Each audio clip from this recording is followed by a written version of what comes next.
احادیث میں سورج پلٹانے والا واقعہ بھی موجود ہے، لیکن اس کی صحت کے اوپر کلام ہے، یعنی محدثین کا اتفاق نہیں ہے۔ امام طحاوی ویسے اس کی سند کو صحیح کہتے ہیں کہ سیدنا علی رضی اللہ تعالیٰ عنہ کی ایک دفعہ یعنی نماز چھوٹ گئی، آپ صلی اللہ علیہ وآلہ وسلم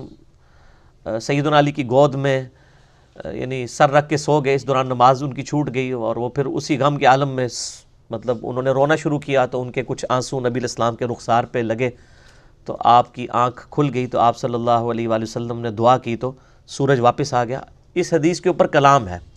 لیکن فی نفسی یہ کوئی ناممکن چیز نہیں ہے، کیونکہ بخاری اور مسلم دونوں میں موجود ہے سورج رکنے والا واقعہ، اس حوالے سے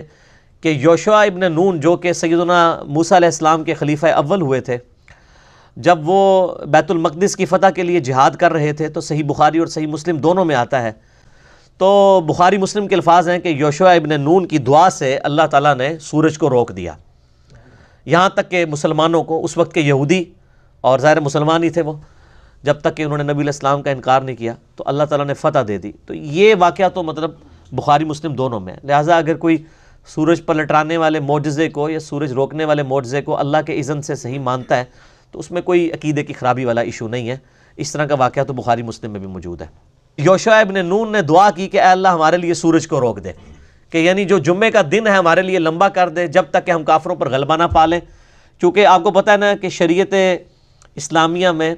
چاہے وہ جیوز اور کرسچنز ہوں یا مسلمان ہوں، مغرب ہوتے ہی اگلا دن شروع ہو جاتا ہے، تو جمعے کی مغرب سے ہی ہفتے کا دن شروع ہو جاتا تھا ٹل ہفتے کی مغرب تک۔